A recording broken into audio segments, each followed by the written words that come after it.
नमस्कार प्यारे विद्यार्थियों, एक बार फिर से आपका स्वागत है क्लियर विजन संस्थान के ऑनलाइन क्लासेस में। प्यारे विद्यार्थियों, जैसा कि लास्ट की जो कक्षा थी अपनी, उस लास्ट क्लास में हमने एक टॉपिक स्टार्ट किया था और जो टॉपिक था नया अपना, इस टॉपिक का नाम था भारत के भौतिक प्रदेश। प्यारे विद्यार्थियों, आप ध्यान दें तो भौतिक प्रदेशों में हमने जो पढ़ा लास्ट क्लास में, वो ये पढ़ा था कि संपूर्ण भारत को 6 भौतिक प्रदेशों में विभाजित कर सकते हैं हम। और ये किस अनुसार था, किस आधार पर था? तो एनसीईआरटी की जो किताब है, तो एनसीईआरटी में 6 भागों में विभाजित करके दिया हुआ है, जिनमें उत्तरी एवं उत्तरी पूर्वी पर्वतीय प्रदेश, उत्तर का विशाल मैदान, प्रायद्वीपीय भारत, तटीय मैदानी प्रदेश, थार का मरुस्थल और एक अपना था द्वीप समूह। ये बातें हमने सुनी, देखी लास्ट में, और इस डायग्राम के माध्यम से आपने चीजों को समझा कि कौन सा भौतिक प्रदेश है, कहां पर है। एक बार मैं आपको मोटा मोटा थोड़ा सा रिवीजन करवा देता हूं इसका, फिर उसके बाद टॉपिक को कंटिन्यू करेंगे। 2 मिनट के लिए आप थोड़ा ध्यान दे लें पीछे वाली बातों पर। सबसे पहला पार्ट हमने स्टार्ट किया था उत्तरी एवं उत्तरी पूर्वी पर्वतीय प्रदेश, जिसके अंदर या इस उत्तरी एवं उत्तरी पूर्वी प्रदेश में एक पर्वत श्रेणी है जिसका नाम है हिमालय। जो संपूर्ण हिमालयी क्षेत्र है, इस संपूर्ण हिमालयी क्षेत्र को या प्रायद्वीपीय भारत को हमने प्यारे विद्यार्थियों कुल मिलाकर के 2 भागों में विभाजित किया। और विभाजित हमने जो किया इसे, वो विभाजित किया, एक ट्रांस हिमालय, पार हिमालय या तिब्बत हिमालय है, दूसरा आपका मुख्य हिमालय है। इस ट्रांस हिमालय में 4 श्रेणियां हैं, काराकोरम, लद्दाख, जास्कर, कैलाश। और इस मुख्य हिमालय में 3 श्रेणियां, महान हिमालय, मध्य हिमालय और ये बाह्य हिमालय। ये आपने लास्ट में देख लिया था, ये श्रेणियां जो थी, काराकोरम, लद्दाख, जास्कर, कैलाश। अक्सर प्रश्न पूछता है कि उत्तर से दक्षिण हिमालय की श्रेणियों का क्रम क्या है, तो आप बड़े ही आसानी से जवाब देंगे, काराकोरम, लद्दाख, जास्कर, महान हिमालय, पीर पंजाली, लघु हिमालय का। इस प्रकार से उत्तर से दक्षिण क्रम है। ये विभाजन पढ़ा। और फिर इसके बाद हमने हिमालय का एक परिचय पढ़ा। हिमालय के परिचय में हमने देखा कि लास्ट में हिमालय एक नवीन वलित पर्वत है। तुलना जो है ये रॉकीज से की जाती है, एंडीज से की जाती है, आल्पस से की जाती है और ग्रेट डिवाइडिंग रेंज जैसे पर्वतों से इसकी तुलना की जाती है। इसके अलावा मुख्य रूप से इसका विस्तार भारत, नेपाल, चीन के तिब्बत क्षेत्र में और इनमें मिलता है, जबकि अन्य देशों में अगर आप देखते हैं तो पाकिस्तान, अफगानिस्तान, भूटान, म्यांमार, इस प्रकार से इसका विस्तार मिलता है। इसके बाद हमने दिशा की बात करी कि कौन सी दिशा से कौन सी दिशा है, तो हमने देखा था कि उत्तर पश्चिम से और दक्षिण पूर्व की तरफ विस्तृत है, जबकि इसका विस्तार 2 चोटियों के बीच में, एक आपका नंगा पर्वत चोटी और एक चोटी आपकी कौन सी है, नामचा बरवा चोटी। इन चोटियों के बीच में हिमालय का विस्तार मिलता है, जो कि 74 डिग्री पूर्वी देशांतर से और 96 डिग्री पूर्वी देशांतर के बीच में विस्तृत है। इसके बाद में हमने देखा था कि जो महान हिमालय वाली जो श्रेणी है या जो मुख्य हिमालय है, इस मुख्य हिमालय का जो विस्तार है, इस सिंधु गोर्ज से लेकर के यहाँ, और इसका विस्तार मिलता है यहाँ तक, जो कि ब्रह्मपुत्र गोर्ज के नाम से जाना जाता है। ये कुछ हमने बात कर ली। इसके बाद हमने आकार की बात करी, आकृति की बात करी। और आकृति में आप देखते हैं तो प्यारे विद्यार्थियों, आकृति चापाकार, धनुषाकार या तलवारनुमा आकृति है। इसकी कुल लंबाई हिमालय की 2500 किलोमीटर है। भारत में लंबाई 2400 है। औसत चौड़ाई 160 से 400 किलोमीटर है। औसत ऊंचाई 6000 मीटर है और क्षेत्रफल लगभग 5 लाख वर्ग किलोमीटर मिलता है। इसके बाद आपने देखा कि हिमालय जो है वो नवीन वलित पर्वत है और वलित पर्वतों की उत्पत्ति के 2 सिद्धांत आपने देखे। एक सिद्धांत है कोबर का भूसन्नति सिद्धांत और दूसरा सिद्धांत है हैरी हेस का प्लेट विवर्तनिक सिद्धांत। इसके बाद आप देखते हैं तो हमने पढ़ा था कोबर का भूसन्नति सिद्धांत। अंगारा लैंड, गोंडवाना लैंड से आने वाली नदियों ने अपने अवसाद का जमाव कहां पर किया? ये टेथिस सागर में किया और इस टेथिस सागर को कोबर ने कहा था भूसन्नति। बाद में जब अंगारा लैंड और गोंडवाना लैंड में गति हुई तो गति के कारण बीच में फोल्ड पड़ गए चट्टानों में और इस प्रकार से यहाँ पर फोल्डेड या वलित पर्वतों को क्या हुआ है, निर्माण हुआ है। इसके बाद प्यारे विद्यार्थियों, आपको मैंने ये चीजें समझा दी थी, किस प्रकार से गति हो रही है, किस प्रकार से नहीं। यहाँ आपको बताया था कि ये इंडियन प्लेट और ये यूरेशियन प्लेट। तो हैरी हेस ने कहा था कि इंडियन प्लेट या इंडो ऑस्ट्रेलियन प्लेट तथा यूरेशियन प्लेट के आपस में टक्कर के कारण यहाँ पर हिमालय का निर्माण हुआ है। इसके बाद हमने लास्ट में बातें कर ली थी ट्रांस हिमालय, पार हिमालय, तिब्बत हिमालय, और इसके अंदर जो था आपने पढ़ा था एक श्रेणी पढ़ी थी आपने जिसका नाम है कराकोरम। प्यारे विद्यार्थियों, कराकोरम जो श्रेणी है इसका विस्तार लद्दाख और तिब्बत में मिलता है, लद्दाख तिब्बत में मिलता है। हिमालय क्षेत्र की या भारत की सबसे उत्तरी श्रेणी है, ये मैंने चित्र के माध्यम से समझा दिया था। यहाँ पर आप डायग्राम में बताया था कि सबसे उत्तरतम श्रेणी है। इसके अलावा जो है इसका विस्तार आपको बता दिया, डायग्राम में दिखा भी रखा है। यहाँ पर ये भारत है और ये आपका तिब्बत है, तो यहाँ पर विस्तार मिलता है। इसके अलावा एक और बिंदु जो कल हमने नहीं लिखा था शायद, वो ये था कि जो कराकोरम श्रेणी है ये हिमालय की या हिमालयी क्षेत्र की प्राचीनतम श्रेणी है। हिमालयी क्षेत्र की प्राचीनतम श्रेणी है। ये बिंदु शायद आपने चर्चा नहीं करी थी, तो ये भी ध्यान रख लेंगे। हिमालयी क्षेत्र की जो प्राचीनतम श्रेणी है वो कौन सी है, तो ये प्राचीनतम श्रेणी है कराकोरम। चलिए आगे बात करते हैं। आगे देखा था आपने कि इस श्रेणी में एक स्थित चोटी है K2 या गोडविन ऑस्टिन, इसे कहते हैं गौरीनंदा पर्वत, और इसी का नाम है सैवेज पर्वत, जो विश्व की दूसरी और भारत की सर्वोच्च चोटी है। इसके बाद में आपने देखा कि इस श्रेणी में एक ग्लेशियर पड़ता है जिसका नाम सियाचिन ग्लेशियर है, और सियाचिन जो ग्लेशियर है यह विश्व का सबसे ऊंचा युद्ध स्थल है। इस श्रेणी में स्थित अन्य ग्लेशियर हिस्फार, बियाफो, बाल्टोरो और अन्य जो चोटियां हैं उन चोटियों में हिडन पीक और ब्रॉड पीक चोटी भी स्थित है। इसके अलावा आपको एक नोट करवाया था कि सैडल पीक जो चोटी है ये आपकी आएगी अंडमान निकोबार में। तो ये कुछ बातें हमने करी लास्ट क्लास में। कराकोरम विश्व का सर्वोच्च दर्रा है, अघिल दर्रा ये भी इसी कराकोरम श्रेणी में है, और दोनों ही दर्रे भारत को चीन से जोड़ते हैं, या आ सकता है कि भारत को मध्य एशिया से जोड़ते हैं। चलिए आगे हम बातें अपनी शुरू करते हैं। लद्दाख श्रेणी लास्ट में हमने देख लिया था कि लद्दाख में है मुख्य रूप से। इसकी सर्वोच्च चोटी आपको बताई थी राकापोसी चोटी है, और राकापोसी जो चोटी है यह विश्व की सर्वाधिक तीव्र ढाल वाली चोटी है। तो विश्व की सर्वाधिक जो खड़ा ढाल है, अगर इस प्रकार से हम देखें तो सर्वाधिक खड़ा ढाल जो है वो सर्वाधिक खड़ा ढाल कौन सी चोटी का है, राकापोसी चोटी।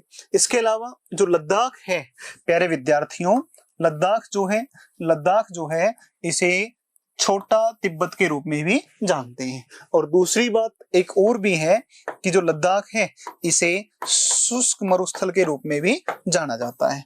तो आप ध्यान रखेंगे कि शुष्क मरुस्थल जो है, उस शुष्क मरुस्थल के रूप में किसे जानते हैं, तो ये जानते हैं प्यारे विद्यार्थियों लद्दाख को।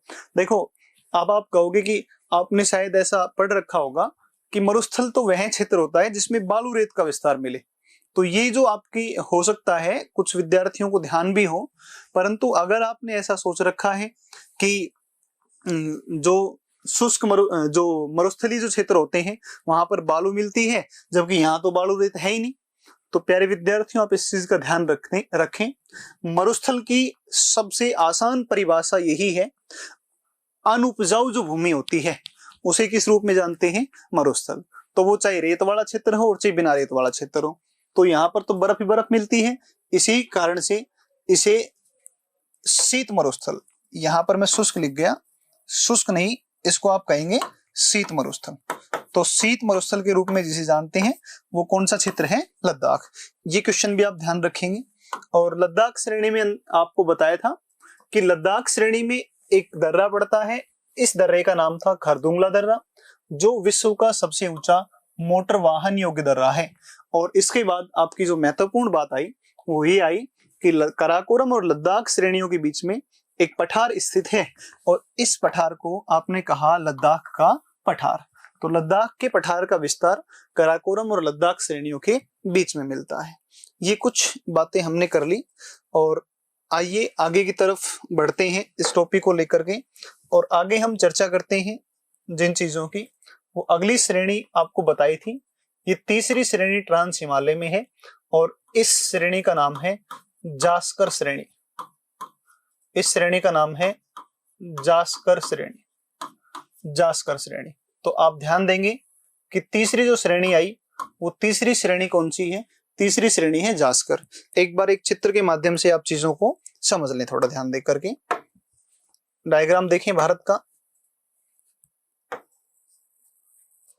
ये भारत का मानचित्र है।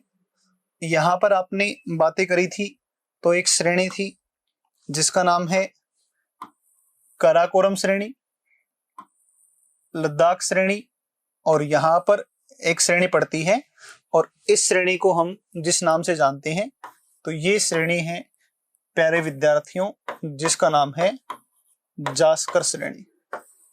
ये जो श्रेणी थी इसी श्रेणी का नाम है जास्कर श्रेणी। ठीक है, और जास्कर श्रेणी का जो विस्तार है वो भी मुख्य रूप से कहाँ मिलता है? लद्दाख। तो एक बिंदु आप कहेंगे कि इसका जो विस्तार है, इसका विस्तार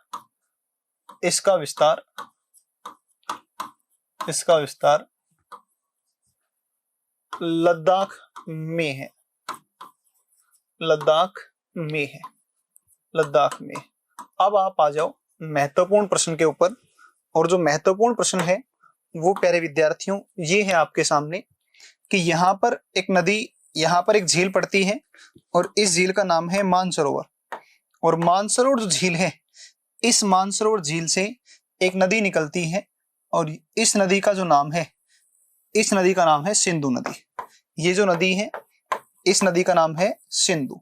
तो ध्यान रखेंगे आप कि सिंधु नदी का जो प्रवाह है वो सिंधु नदी का प्रवाह किन श्रेणियों के बीच से होता है? तो यहाँ पर आपने देखा था ये लद्दाख थी और नीचे की तरफ जो श्रेणी है वो श्रेणी कौन सी है? जास्कर। तो आप कहेंगे कि लद्दाख और जास्कर के बीच से जो नदी प्रवाहित होती है वो नदी कौन सी है? सिंधु। तो यहाँ पर आपका ये प्रश्न आ जाएगा कि लद्दाख व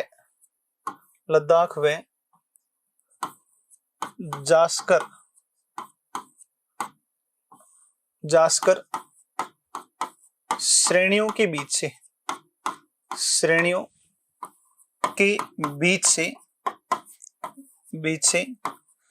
सिंधु नदी प्रवाहित होती है। सिंधु नदी प्रवाहित होती है।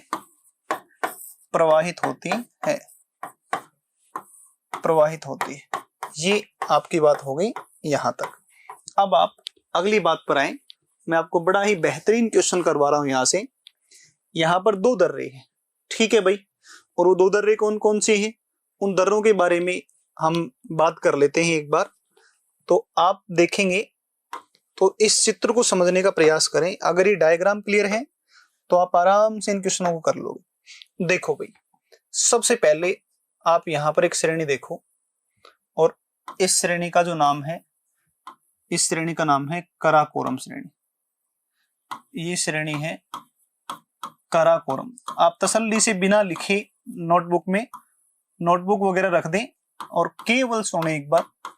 ये श्रेणी सबसे पहले आई और इस श्रेणी का जो नाम है इसका नाम है काराकोरम। दूसरी बात, यहां से जो श्रेणी है ये वाली श्रेणी, ये अभी आप पीछे पढ़ के आए हो। ये जो श्रेणी है इसका नाम है लद्दाख श्रेणी।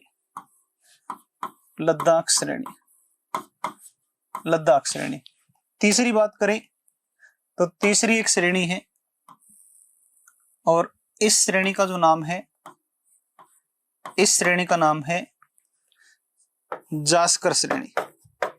ये श्रेणी है जास्कर श्रेणी। ये तीन श्रेणियां हैं। केवल ध्यान से समझें, सिर्फ ध्यान से समझें, प्रश्न अपने आप याद हो जाएंगे। आप कोई गलती नहीं करने वाले इन प्रश्नों में, बिल्कुल सही करके आएंगे। जहां भी आप क्वेश्चन आपके सामने आएगा वहां बिल्कुल ठीक करेंगे। प्यारे विद्यार्थियों, यहाँ पर काराकोरम में मैंने आपसे दो दर्रों का नाम लिया था। एक दर्रा आपने पढ़ा था जिसका नाम था काराकोरम दर्रा, एक नाम आपने लिया था काराकोरम दर्रा, ठीक है। और एक दर्रा आपने देखा था, इस दर्रे का नाम था अघिल दर्रा। एक काराकोरम दर्रा और दूसरा अघिल दर्रा। ऊपर की तरफ आप कहें तो चीन है, या परीक्षक चीन शब्द काम में ना लेकर के, और यहां पर आपको कह सकता है कि ये जो क्षेत्र है इस क्षेत्र को कहा जाता है मध्य एशिया। यहां पर आपको बताया था कि सियाचिन ग्लेशियर है और यहाँ एक शहर बसा हुआ है। इस शहर का नाम है, ध्यान देना इस क्वेश्चन के ऊपर, इसका नाम है लेह। लेह शहर है यहाँ पर, ठीक है ना। और इसके बाद आप लद्दाख में आए थे और लद्दाख श्रेणी में आपने देखा था कि यहां पर एक और दर्रा है, और भाई इस दर्रे को कहा जाता है खरदुंगला दर्रा। खरदुंगला दर्रा, खरदुंगला दर्रा, खरदुंगला दर्रा। बातें क्लियर हो गई होंगी शायद मेरे हिसाब से। ये मैं आपको पीछे समझा के आ चुका हूं, एक बार आप वापस फिर से ध्यान से समझ लो। 3 श्रेणियां यहां पर, काराकोरम, लद्दाख, जास्कर और फिर तिब्बत में कैलाश, ट्रांस हिमालय हो गए पूरा। काराकोरम श्रेणी में काराकोरम दर्रा, काराकोरम श्रेणी में अघिल दर्रा। इसके बाद आपने देखा तो लद्दाख श्रेणी है। लद्दाख श्रेणी में आप देखते हैं तो लद्दाख श्रेणी में आप देखेंगे तो एक दर्रा पड़ता है जिसका नाम है खरदुंगला। तो ये सॉरी थोड़ा सा इसमें भैया आपको चेंज करना पड़ेगा, ये लेह नहीं है, यहाँ पर लेह नहीं आएगा, यहाँ पर आएगा आपका सियाचिन ग्लेशियर। लेह नहीं है, यहाँ करेंगे आप सियाचिन, सियाचिन, सियाचिन, सॉरी सियाचिन आएगा ये, सियाचिन, ठीक है ना। और यहां पर जो शहर आएगा ये शहर है आपका लेह। लेह नाम सुना होगा, लेह, ठीक है। यहां तक आपको चीजें क्लियर हो गई होंगी। अब आप आ जाओ जास्कर श्रेणी जिसको हम पढ़ रहे हैं। इस जास्कर श्रेणी में 2 दर्रे पड़ते हैं। एक जो ये दर्रा है, इस दर्रे का नाम है, इस दर्रे का जो नाम है, इसका नाम है फोटोला दर्रा। फोटोला दर्रा, फोटोला दर्रा, ठीक है। और एक ये जो दर्रा है, इस दर्रे का नाम है, इसका नाम है बारा लाचा दर्रा। बारा लाचा दर्रा, ठीक है ना। ध्यान देना एक बार वापस से, एक फोटोला दर्रा है और एक कौन सा दर्रा पड़ता है, बारा लाचा। फोटोला जो दर्रा है, ये फोटोला दर्रा जम्मू कश्मीर में है, और बारा लाचा जो दर्रा है ये आपका पड़ता है हिमाचल प्रदेश में। अब आप आराम से इन प्रश्नों को देख सकते हैं कि कौन कौन सा शहर किन किन को जोड़ता है। यहां पर आपका जो शहर पड़ेगा, यहां पर आएगा, इसका नाम है श्रीनगर, श्रीनगर। और यहां पर जो आएगा, यहां पर आ जाएगा आपका मनाली, यहां आ जाएगा मनाली। मनाली पड़ता है हिमाचल प्रदेश। प्यारे विद्यार्थियों, ये सबसे कठिन प्रश्नों में है। अगर आपको ये दर्रे याद हो गए और अगर ये किन को जोड़ते हैं या ये अगर आपको याद हो गए, तो इसके अलावा जितने भी दर्रे हैं वो सबसे सरल दर्रे आएंगे। उसमें एक सिंगल दर्रे में भी आपको दिक्कत नहीं आने वाली। अगर परीक्षक आपको फंसाना चाहेगा दर्रों में, तो यहीं से आपसे गलतियां करवाएगा, जो मैं आपको बेहतरीन तरीके से करवाने की कोशिश कर रहा हूं। आप देखेंगे तो ये श्रीनगर है, और श्रीनगर जो है ये श्रीनगर से लेकर के और फोटोला दर्रा होते हुए आप कहां पहुंचेंगे, आप पहुंचेंगे लेह। आप कह सकते हैं फोटोला दर्रा जम्मू कश्मीर में है। फोटोला जो दर्रा है यह श्रीनगर को और किससे जोड़ता है, लेह से जोड़ता है। पहला क्वेश्चन आपका हुआ यहां से। और फोटोला जो दर्रा है ये जिस श्रेणी में है उस श्रेणी आपकी कौन सी है, जास्कर। एक बात हो गई। दूसरी बात करें तो आप देखेंगे बारालाचा दर्रा, और यहां से जो बारालाचा जो दर्रा है, यह बारालाचा दर्रा ये जोड़ता है मनाली को लेह से। बारालाचा जोड़ेगा मनाली को लेह से, और फोटोला जो दर्रा है ये जोड़ेगा श्रीनगर को और लेह से। तो मेरे हिसाब से मुझे उम्मीद है कि आपको ये वाला जो कॉम्प्लिकेटेड जो एरिया था, ये मेरे हिसाब से कुछ ना कुछ जरूर निश्चित रूप से क्लियर हुआ होगा। आप बिल्कुल केयरफुली इनको आराम से तसल्ली से पढ़ लें चीजों को। काराकोरम, लद्दाख, जास्कर में बहुत ज्यादा समय दे रहा हूं इसके ऊपर, अन्यथा टीचर्स जो हैं वो सीधा लिखेंगे बिना डायग्राम के, सीधा वो लिखा ये दर्रा लिख दें भाई, ये जोड़ता है, ये दर्रा इनको जोड़ता है। इस प्रकार से चीजों को पढ़ाया जाता है और मैं प्रयास कर रहा हूँ कुछ चीजें कि आपको बिल्कुल पढ़ते पढ़ते याद हो जाए, आपको दोबारा नोटबुक खोलने की आवश्यकता नहीं पड़े। तो ये चीजें आप बिल्कुल दिमाग में रख लेंगे। कराकोरम, लद्दाख, जास्कर, कराकोरम दर्रा, गिल दर्रा, खरदुंगला दर्रा लद्दाख श्रेणी में, जास्कर श्रेणी में एक फोटुला और एक कौन सा है, बारालाचा। फोटुला दर्रा जोड़ रहा है श्रीनगर को लेह से, बारालाचा जोड़ रहा है मनाली को लेह से। तो ये बेटा जी आपकी जो बातें थी वो ये क्लियर होती हैं इन दर्रों की। एक और जो श्रेणी है उसके बारे में हम नहीं लिखेंगे, वो श्रेणी है आपकी कैलाश श्रेणी। जो कैलाश श्रेणी है वो तिब्बत में है और तिब्बत वाली जो श्रेणी है उसको तिब्बत वाले पढ़ेंगे ना। भगवान शिव का जो घर है वो कैलाश श्रेणी को कहा जाता है, जहां पर एक प्रसिद्ध पर्यटन स्थल है, धार्मिक स्थल है जिसका नाम है कैलाश मानसरोवर। तो कैलाश मानसरोवर वो तिब्बत में आएगा, ठीक है ना। तो यहां तक की बातें हुई। अब मैं एक दो चर्चाएं आपसे इस श्रीनगर को लेकर के करना चाह रहा हूं, थोड़ा सा आप देख लें एक बार। देखो भाई श्रीनगर, आप एक बार दो चार बिंदु हैं ये समझ लें। श्रीनगर, श्रीनगर, श्रीनगर जो शहर है ये श्रीनगर जम्मू कश्मीर की राजधानी है।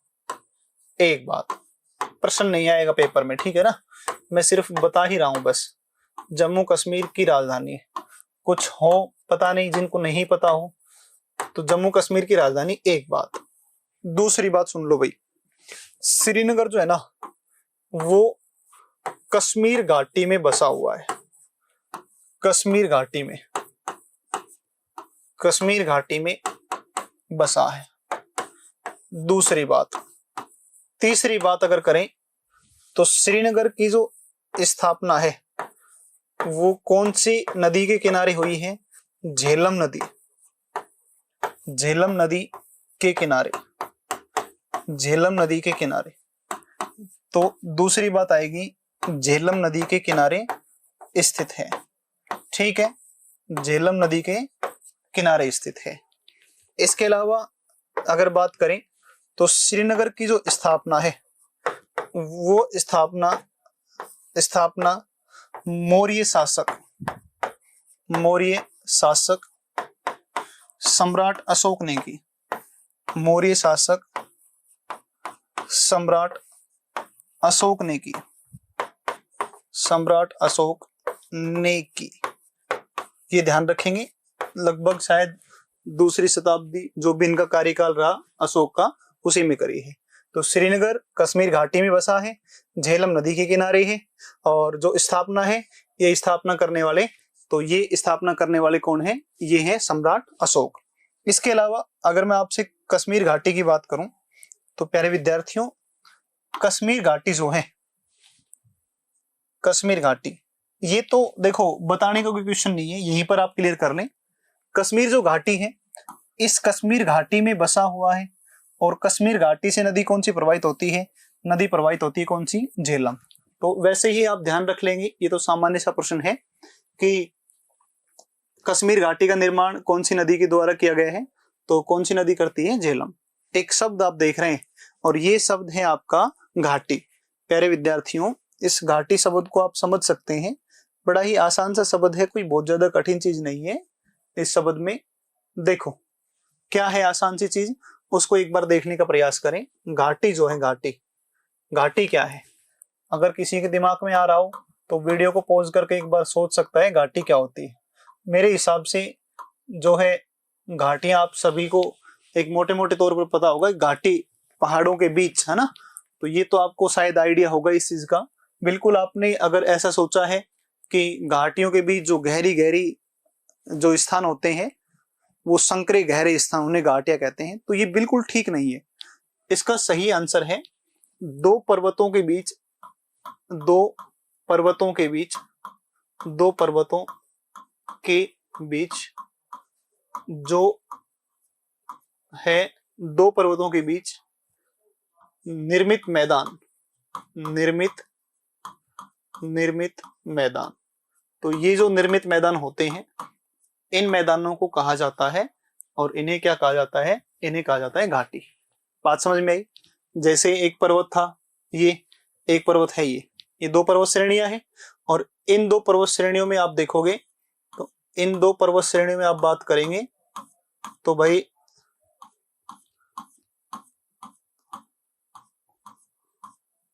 दो पर्वत श्रेणी में आप बात करें तो कोई नदी मान लो प्रवाहित हो रही है, और यहां से जब नदी प्रवाहित होगी तो धीरे धीरे नदी क्या करेगी, धीरे धीरे नदी अवसादों का जमाव कर देगी, और जैसे ही अवसादों का जमा हो जाएगा तो इन दोनों श्रेणियों के बीच में ये जो मैदान होगा, इस मैदानी भाग को ही क्या कहा जाएगा, इसे ही कहा जाएगा घाटी।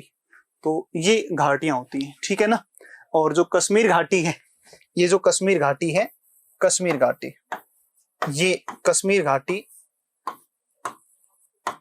घाटी, इस कश्मीर घाटी की प्रसिद्धि किसके लिए है, तो कश्मीर घाटी प्रसिद्ध है, और ये है आप कहें तो कश्मीर घाटी केसर की खेती, केसर की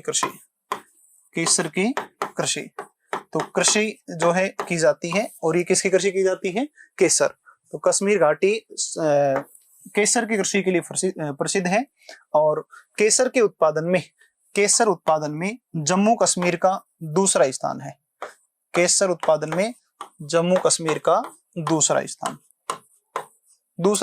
पहला स्थान है, पहला। और भारत का जो है ना, वो भारत का विश्व में दूसरा, ऐसे है, भारत का विश्व में दूसरा। ये प्रश्न आप ढूंढेंगे पहला किसका है ना, तो भारत का विश्व में कौन सा है, दूसरा। तो केसर में भारत का दूसरा आएगा, जबकि भारत में जम्मू कश्मीर का पहला स्थान है।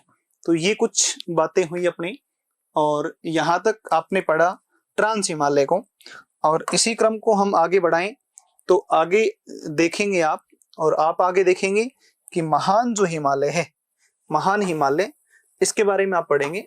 एक बार आप वापस थोड़ा सा वर्गीकरण देख लें कि आप क्या पढ़ने जा रहे हैं। अभी वर्गीकरण में थोड़ा सा आप ध्यान दे लें, ये देख लें आप एक बार ध्यान दे लें।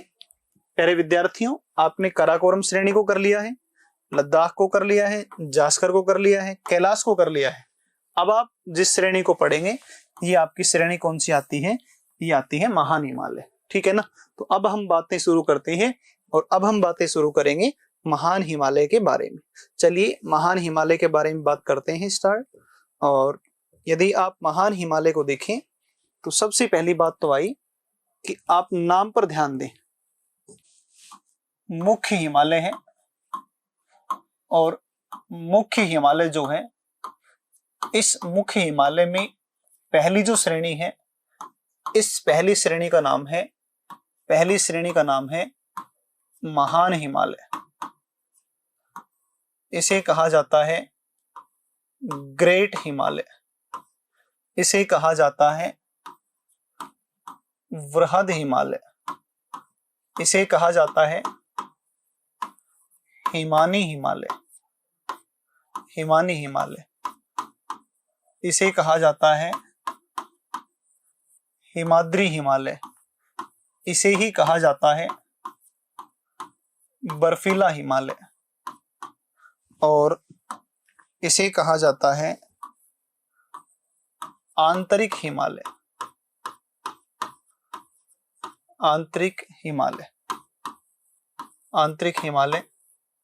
और इसे कहा जाता है, आंतरिक हिमालय के अलावा एक और नाम से जानते हैं, और ये है आपका केंद्रीय अक्षीय श्रेणी, केंद्रीय अक्षीय श्रेणी।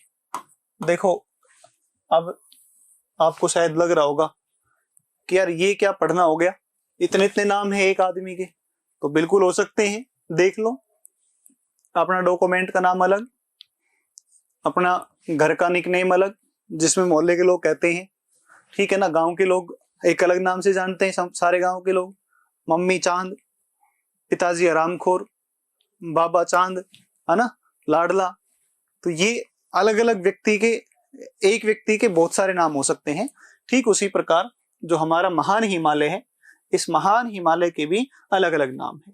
महान हिमालय कहें, ग्रेट हिमालय कहें, बृहद हिमालय कहें, हिमानी हिमालय कहें, हिमाद्री हिमालय, बर्फीला हिमालय, आंतरिक हिमालय, और इसे ही कहा जाता है केंद्रीय अक्षीय श्रेणी। प्यारे विद्यार्थियों, आप अगर इसके बारे में कुछ चीजें और भी जानना तो आप ये समझने का प्रयास करें कि यह जो है ना, यह विश्व की सर्वोच्च पर्वत श्रेणी, विश्व की सर्वोच्च पर्वत श्रेणी है। एक बात, विश्व की सर्वोच्च पर्वत श्रेणी है। अभी मैं डायग्राम के माध्यम से बातें करूंगा, एक दो बिंदु बता रहा हूं। विश्व की सर्वोच्च पर्वत श्रेणी है। दूसरी बात करें तो महान हिमालय की औसत ऊंचाई, इसकी औसत ऊंचाई, जो औसत ऊंचाई है, औसत ऊंचाई, ये औसत ऊंचाई है, औसत ऊंचाई है इसकी 6100 मीटर। देखो, संपूर्ण हिमालय क्षेत्र की बात करता है तो 6000 मीटर है, जबकि केवल महान हिमालय की बात करें तो ये कितना आएगा आपका 6100 मीटर। इसके बाद में इसकी जो औसत चौड़ाई है, औसत चौड़ाई, ये औसत चौड़ाई है, औसत चौड़ाई है 250 किलोमीटर। 250 किलोमीटर है ना, मीटर मत कर देना, 250 किलोमीटर है। और इसके अंदर जो है वो ग्रेनाइट, नीस, सिस्ट, ये चट्टानें पाई जाती हैं। ग्रेनाइट, नीस, सिस्ट, ये चट्टानें पाई जाती हैं। देखो, जैसे ग्रेनाइट तो आपने खूब देखी होगी, आप अच्छे तरीके से जानते हैं। रसोई के अंदर जो स्लैब पे पत्थर लगाते हैं तो स्लैब वाला जो पत्थर होता है ये ग्रेनाइट चट्टानें होती है। इसी प्रकार से नीस और सिस्ट चट्टानें होती हैं। प्यारे विद्यार्थियों, अब आप इसको डायग्राम के माध्यम से समझने का प्रयास करो। अगर डायग्राम से क्लियर हो गया तो आप कभी कोई गलती नहीं करने वाले हैं। देखो एक बार इसका मानचित्र समझो, आप मैप देखो भाई इसका। यहां पर आप देखते हैं तो ये अपना भारत वाला क्षेत्र है और इसमें आप थोड़ा सा निगाह करेंगे तो प्यारे विद्यार्थियों, यहां इस प्रकार से आप देखेंगे तो पाएंगे ये पर्वत श्रेणी है। इस प्रकार से ये वाला पर्वत है और इस पर्वत को कहा जाता है कौन सा? हिमालय। एक बात हुई, इस महान हिमालय में आप देखेंगे तो कहां से शुरू होता है, तो यहां पर सिंधु नदी आती है। यहां से नदी जो आती है, इस नदी का नाम है सिंधु नदी। सिंधु नदी। तो ये जो गोर्ज यहां पर बनता है, जो घाटी बनती है वी आकार की, इस घाटी को कही जाती है, इस गोर्ज को कहा जाता है सिंधु गोर्ज। सिंधु गोर्ज। और यहां से चलने पर, इस मानसरोवर झील से चलने पर एक नदी आपको मिलेगी। इस नदी का जो नाम है, इस नदी का नाम है ब्रह्मपुत्र नदी। ब्रह्मपुत्र नदी। और इस नदी के द्वारा यहां पर निर्मित जो गोर्ज है, इस गोर्ज को कहा जाता है ब्रह्मपुत्र गोर्ज। ये जो गोर्ज है, इस गोर्ज का नाम है ब्रह्मपुत्र गोर्ज। ठीक है ना। सिंधु गोर्ज जम्मू कश्मीर में, और ये जो ब्रह्मपुत्र गोर्ज है ये आपका पड़ता है अरुणाचल प्रदेश। दूसरी बात, मैं पीछे भी बातें कर चुका हूं इस बारे में, एक बार फिर से आपको बता रहा हूं कि ये जो चोटी है, यहां इस चोटी का नाम है, इस चोटी का नाम है नंगा पर्वत। नंगा पर्वत चोटी। नंगा पर्वत चोटी जो आपकी है जम्मू कश्मीर। और यहां पर जो चोटी पड़ती है, इस चोटी का जो नाम है, इसका नाम है नामचा बरवा चोटी। नामचा बरवा चोटी। नामचा बरवा चोटी। ये बातें आप सबसे पहले, ये बिल्कुल फंडामेंटल, बिल्कुल बेसिक बातें हैं और यहाँ से खूब क्वेश्चन पूछे जाते हैं। बहुत प्रश्न आते हैं यहाँ से कि महान हिमालय जो श्रेणी है, नामों से ही आ जाता है। एक प्रश्न तो पीछे एक बार परीक्षा में, एसएससी की जो परीक्षाएं हुई थी उसमें पूछा गया था कि आंतरिक हिमालय के रूप में जानते हैं, तो आंतरिक हिमालय के रूप में किसे जानते हैं? तो उसमें 4 ऑप्शंस आपके सामने मिले तो आप कौन सा कहेंगे? महान हिमालय। इस नाम से भी प्रश्न आ सकता है। केंद्रीय अक्षीय श्रेणी, तो इस नाम से पूछ सकता है, तो ये भी कौन सी है? महान हिमालय है, हिमानी हिमालय है, ठीक है ना। और दूसरी बात अगर करें तो ये मुख्य रूप से यहाँ पर इसका क्या मिलता है? विस्तार मिलता है। और यही जो श्रेणी आप देख पा रहे हैं बोर्ड पर, सिंधु घोर से ब्रह्मपुत्र घोर के बीच में, यही विश्व की सबसे ऊंची पर्वत श्रेणी।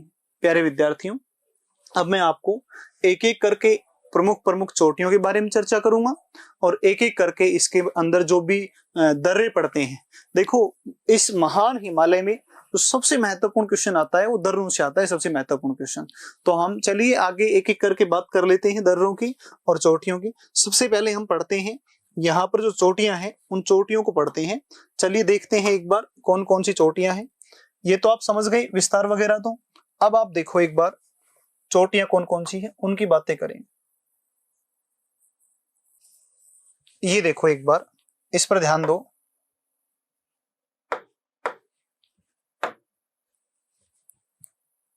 यहां विस्तार हो गया महान हिमालय का और यहां पर आप देखेंगे तो सबसे पहले यहां एक चोटी है और इस चोटी का जो नाम है, इसका नाम है नंगा पर्वत। ये चोटी है नंगा पर्वत चोटी, नंगा पर्वत चोटी। सबसे पहली चोटी आई नंगा पर्वत चोटी, ठीक है। और नंगा पर्वत चोटी जिस राज्य में है वो है आपका जम्मू कश्मीर। एक चोटी। ऊंचाइयां हो सकता है आपके दिमाग में आएगी एक चीज की, सर इसकी हाइट कितनी है। तो जहां पर हाइट की मुझे लगेगा कि यहाँ इंपॉर्टेंट है या जरूरी है, मेरे जो भी पिछले अनुभव कहते हैं वो चीजें मैं आपसे निश्चित रूप से शेयर करता चलूंगा। तो आप उस चीज के बारे में ज्यादा मत सोचना कि इसकी हाइट नहीं बताई या ये नहीं बताया। तो आप आराम से एक बार चीजों को समझते जाएं। केवल पहली चोटी आपके सामने आई जिसका नाम है नंगा पर्वत। आगे चलते हैं और आगे चलने पर जो दूसरी चोटी आती है यहाँ उत्तराखंड में, वेरी इंपॉर्टेंट चोटी है, वेरी वेरी इंपॉर्टेंट चोटी है, अत्यधिक महत्वपूर्ण चोटियों में से एक चोटी है। और इस चोटी का जो नाम है, इस चोटी का नाम है Nanda Devi. Nanda Devi SSC CGL, CGL मतलब इंस्पेक्टर लेवल का पेपर होता है और बहुत अच्छा पद मिलता है एसएससी सीजीएल वाले पेपर के बाद में। जो क्वालिफाई करता है सीजीएल को, अच्छी अच्छी पोस्टें मिलती हैं। तो उस एग्जाम में अभी अभी पूछा गया था पीछे कि नंदा देवी चोटी कौन से राज्य में है। तो प्यारे विद्यार्थियों, ये जिस राज्य में है वो राज्य है आपका उत्तराखंड, ठीक है। आगे चलते हैं तो एक चोटी मिलती है, एक चोटी मिलती है और इस चोटी को कहा जाता है, इस चोटी का नाम है धौलागिरी चोटी। धौलागिरी चोटी, धौलागिरी चोटी, ठीक है ना। इसके बाद में आप देखते हैं तो यहाँ पर अपनी जो सबसे खास चोटी है, और अपनी खास चोटी कौन सी हो सकती है? तो ये अपनी खास चोटी हो सकती है कौन सी? Mount Everest. ये देखो भाई, mount Everest, mount Everest, mount Everest. और माउंट एवरेस्ट जो चोटी है, ये माउंट एवरेस्ट चोटी है जिसकी ऊंचाई 8848 या कहीं पर आपको मिल सकता है 50। क्योंकि मैंने कहा था ना हिमालय नवीन वलित पर्वत है, तो लगातार हिमालय की ऊंचाई बढ़ती जा रही है। तो कुछ नवीनतम आंकड़े अमेरिकन जियोलॉजिकल जो सोसाइटी है, वो अमेरिकन जियोलॉजिकल सोसाइटी इसकी ऊंचाई कितनी मानती है? 8850 मानती है। सामान्यतः कितना मिलता है? 8848। ये माउंट एवरेस्ट चोटी है जो विश्व की सबसे ऊंची चोटी है। विश्व की दूसरी सबसे ऊंची चोटी आप पढ़कर आ चुके हैं, यहाँ पर आपने पढ़ी थी कराकोरम में, जिसका नाम था केटू, ठीक है ना। चलिए आगे देखते हैं। आगे आप चलेंगे तो एक और चोटी आपको मिलती है यहाँ पर, और ये आप राज्य समझ रहे हैं। सामान्य परिचय में मैं आपसे काफी अच्छे तरीके से इनके बारे में चर्चा कर चुका हूं। तो मेरे हिसाब से राज्यों में तो आपको कोई डाउट रहना ही नहीं चाहिए, और वो भी हिमालयी राज्य, लद्दाख, जम्मू कश्मीर, हिमाचल प्रदेश, उत्तराखंड, सिक्किम, अरुणाचल प्रदेश, नागालैंड, मणिपुर, मिजोरम, त्रिपुरा, मेघालय और बीच में कौन सा है? असम। और यहाँ पर जो राज्य है इसका नाम पश्चिम बंगाल। यहाँ जो चोटी है, इस चोटी का जो नाम है, इस चोटी का नाम है कंचनजंगा। इस चोटी का नाम है कंचनजंगा, कंचनजंगा चोटी। और इसकी भी आपको ऊंचाई याद रखनी बहुत जरूरी है। कंचनजंगा चोटी पड़ती है सिक्किम राज्य में। कंचनजंगा चोटी है सिक्किम में और इसकी आप ऊंचाई याद रखेंगे 8598 मीटर। इसकी ऊंचाई आप ध्यान रखेंगे 8598। और लास्ट में जो एक चोटी आप देखते हैं, ये लास्ट में एक चोटी मिलती है और इस चोटी का नाम है, अरुणाचल प्रदेश में है। और इस चोटी का जो नाम है, इसका नाम है नामचा बरवा। नामचा बरवा, नामचा बरवा चोटी। और नामचा बरवा जो चोटी है, इसकी ऊंचाई आप याद रख लेंगे 7756 मीटर, 7756 मीटर। और नामचा बरवा चोटी जिस राज्य में है, ये राज्य है अरुणाचल प्रदेश। अरुणाचल प्रदेश,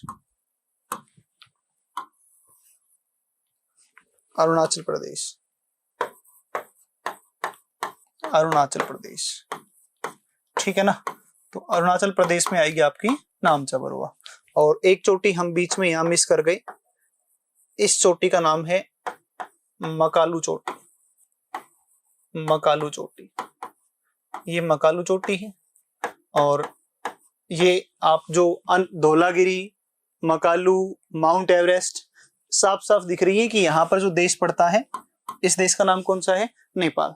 तो ये नेपाल में स्थित है। प्यारे विद्यार्थियों, एक बार वापस फिर से ध्यान दो, आप पढ़ रहे हैं हिमालय की, महान हिमालय की चोटियां, महान हिमालय की चोटियां, महान हिमालय की चोटियां, चोटियां।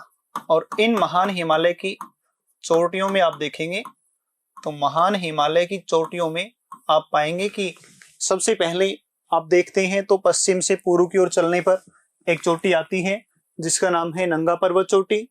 इसके बाद दूसरी आती है नंदा देवी चोटी, उत्तराखंड। नंगा पर्वत जम्मू कश्मीर, नंदा देवी उत्तराखंड में है। इसके बाद धौलागिरी जो चोटी है ये नेपाल में है, नेपाल में है। ये मानचित्र के माध्यम से समझ पा रहे होंगे आप। फिर इसके बाद जो चोटी आती है, ये चोटी आती है माउंट एवरेस्ट, माउंट एवरेस्ट आती है। इसके बाद जो चोटी आती है ये मकालू है। इसके बाद आप देखते हैं तो सिक्किम में जो चोटी है वो कंचनजंगा चोटी है जिसकी ऊंचाई 8598 मीटर है। इसके बाद आपने देखा एक चोटी कौन सी है? नामचा बरवा चोटी। तो ये महान हिमालय की चोटियां हैं। अब मैं एक एक करके आपको इनके बारे में थोड़ा थोड़ा जो भी बिंदु महत्वपूर्ण चीजें हैं उनको मैं बता देता हूं। तो आइए हम जो शुरुआत करते हैं, सबसे पहले ये हम शुरुआत करते हैं जिस चोटी से, ये चोटी है आपकी और इस चोटी का नाम है mount Everest. Mount Everest, mount Everest चोटी, माउंट एवरेस्ट चोटी। देखो भाई, माउंट एवरेस्ट चोटी और इसकी ऊंचाई 348 मीटर। नेपाल में स्थित, नेपाल में स्थित, नेपाल में स्थित विश्व की सर्वोच्च चोटी है। विश्व की सर्वोच्च चोटी है, विश्व की सर्वोच्च चोटी। ठीक है। एक बात, माउंट एवरेस्ट जो है इसे नेपाल में, इसे नेपाल में, नेपाल में सागरमाथा, सागरमाथा कहा जाता है, सागरमाथा कहा जाता है। तो नेपाल में जो नाम है वो नेपाल में नाम कौन सा है? सागरमाथा। दूसरी बात करें, इसे तिब्बत में, तिब्बत के लोग जो नाम बोलते हैं वो तिब्बत में, इसे तिब्बत में चेमोलुंगमा, चेमोलुंगमा कहा जाता है। तिब्बत में जो नाम है वो चेमोलुंगमा है, ठीक है ना। तिब्बत में जो नाम है वो कौन सा है, चेमोलुंगमा। इसके अलावा बात करें तो माउंट एवरेस्ट, इसका जो पुराना नाम है, माउंट एवरेस्ट का जो पुराना नाम है वो आपको नहीं पता होगा, पक्का मुझे विश्वास है, वो है माउंटेन 15। तो इसका जो पुराना नाम है वो पुराना नाम कौन सा है, माउंटेन 15। ये कुछ बिंदु है जो काफी अच्छे पॉइंट्स हैं सारे के सारे। इन नामों को ध्यान रखेंगे और जो इसका पुराना नाम है वो भी ध्यान रखेंगे। आगे देखते हैं, चलो एक बार और आगे बात कर लेते हैं इसके बारे में। देखो भाई, आगे अगर आप बात करो तो अगली जो बात आती है वो अगली बात आती है सर्वप्रथम चढ़ने वाले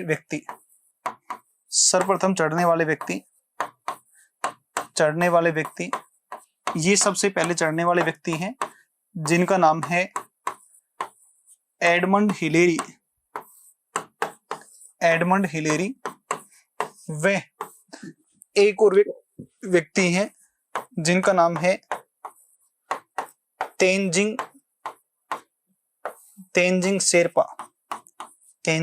शेरपा। तो दो व्यक्ति हैं इस पर चढ़ने वाले। सबसे पहले एक तो है एडमंड हिलेरी और एक है तेंजिंग शेरपा, जो सबसे पहले गए थे 1953। देखो, ये जो तेंजिंग शेरपा थे ये मूल रूप से नेपाल के निवासी हैं, लेकिन इनके पास जो नागरिकता थी वो भारतीय नागरिकता थी। इसी कारण प्रथम भारतीय व्यक्ति भी अगर आपसे पूछता है तो तेंजिंग शेरपा जो है ये एक जाति है, और शेरपा जो लोग हैं ये नेपाल में निवास करते हैं। प्यारे विद्यार्थियों, ये नेपाल के लोग हैं, मूल रूप से हिमालय क्षेत्र में निवास करते हैं। तो पहाड़ों पर चढ़ने की इनकी जो कला है वो काफी अच्छी है। ये बिना ऑक्सीजन के ही ऊंची ऊंची पहाड़ियों पर, ऊंचे ऊंचे पर्वतों पर, ऊंची चोटियों पर चढ़ जाते हैं आसानी से। तो जब भी कोई पर्वतारोहण के लिए जाता है तो शेरपाओं को अपने साथ में जरूर लेके जाता है। आप कभी सुनना इनका नाम। तो सबसे पहले चढ़ने वाले व्यक्ति एडमंड हिलेरी विश्व में, और सबसे पहले भारतीय कौन हो जाएंगे, तेंजिंग शेरपा। इसके अलावा प्रथम भारतीय महिला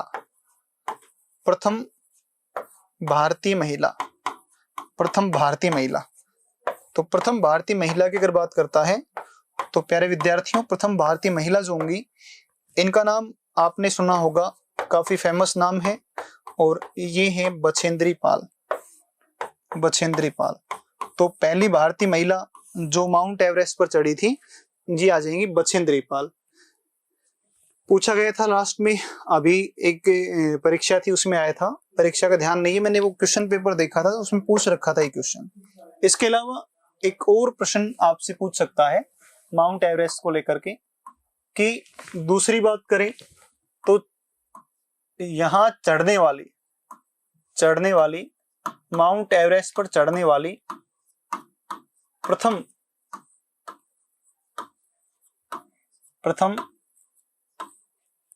दिव्यांग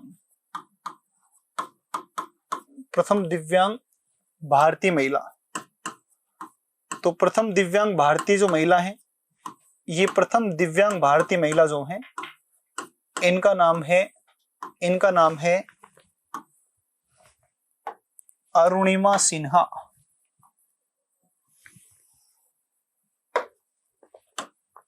ये महिला है, इनका नाम है अरुणिमा सिन्हा। तो प्रथम दिव्यांग भारतीय महिला आ जाएंगी अरुणिमा सिन्हा, ठीक है ना। ये दिव्यांग भारतीय महिला है, इनके एक पैर नहीं था, उसके बावजूद भी ये माउंट एवरेस्ट पर फतेह करती हैं। कभी किसी दिन मैं इनकी कहानी आपसे शेयर करूंगा। अरुणिमा सिन्हा जो है, इसके बारे में एक क्वेश्चन आप नोट कर सकते हैं। इन्होंने एक किताब लिखी थी, और किताब भी ऐसी लिखी थी कि विमोचन किताब का प्रधानमंत्री जी के द्वारा किया गया था। तो आप नोट रखेंगे इस बात को माइंड में भी और नोटबुक में भी, कि इन अरुणिमा सिन्हा की पुस्तक, Arunima Sinha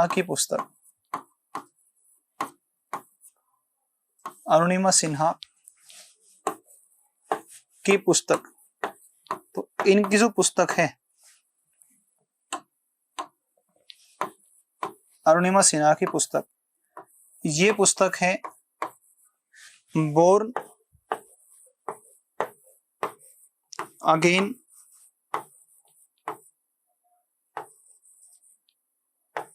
again on the mountain. तो born again on the mountain, ये जो पुस्तक है, ये पुस्तक किनकी आएगी? तो ये born again on the mountain किनकी पुस्तक है? तो अरुणिमा सिन्हा की पुस्तक है। ये कुछ बातें थी आज के सेशन की। प्यारे विद्यार्थियों, आपने काफी सारी चीजों को अच्छे तरीके से ध्यान से सुना होगा, और आगे जो चोटियां हैं, ये तो हमने एक चोटी पढ़ी है, अभी तो सारी चोटियां बाकी पड़ी, इनको पढ़ेंगे, यहाँ पर दर्रे पढ़ेंगे, यहाँ पर घाटियां पढ़ेंगे। सारी चीजों को हम आगे धीरे धीरे चर्चा करेंगे और मिलते हैं आपसे नेक्स्ट क्लास में। Thank you.